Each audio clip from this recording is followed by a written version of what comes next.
D'abord, permettez-moi de souhaiter la bienvenue à tous les participants, les 6 pays qui sont ici représentés, ainsi que nos partenaires techniques, à savoir la Banque mondiale.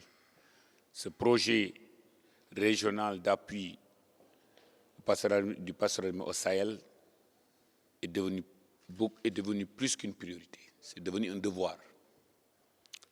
Vu de cette importance, la Banque mondiale, un partenaire technique et financier de taille, qui nous a apporté un soutien de 517 milliards de francs CFA pour accompagner cette initiative-là. Comme vous le savez, nourrir notre population, assurer la sécurité, la souveraineté alimentaire, dans une démarche et dans une politique d'économie circulaire et de développement durable, est devenu plus qu'une priorité. Je dirais même un devoir. Donc, au nom de son Excellence, le Président de la République, au nom du Premier ministre, du gouvernement, de toute la population sénégalaise et les populations de nos 6 pays qui représentent le SILS, nous voyons l'importance de cette initiative-là. Le parcours des éleveurs dans tous nos pays est devenu une priorité. Les défis entre éleveurs et agriculteurs est devenu une priorité pour une paix sociale. Développer des cultures fourragères dans une logique d'économie circulaire, de développement durable, dans le meilleur respect de l'environnement, est devenu une priorité pour nourrir nos populations.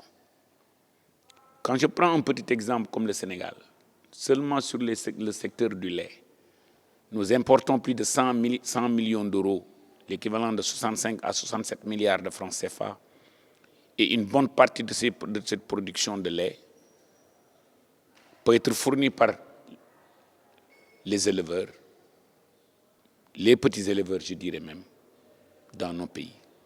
Le Mali importe plus de 40 milliards de lait en poudre, la Mauritanie entre 25 et 30 milliards.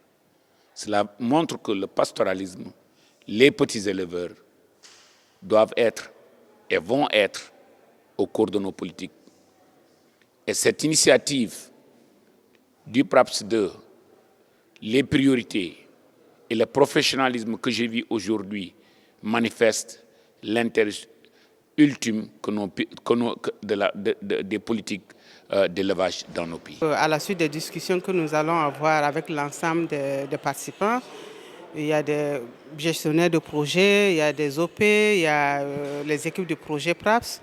C'est vraiment d'échanger et de voir quelles sont les meilleures pratiques de gestion durable des parcours qui sont en train d'être expérimentées dans chacun des pays, de façon à ce que d'autres pays puissent s'en inspirer pour aller vers le renforcement de la résilience des populations pastorales et agro-pastorales. C'est un atelier sur 3 jours. Voilà, donc là nous aurons, après la cérémonie d'ouverture, on va un peu échanger sur les problématiques internationales en lien avec le pastoralisme.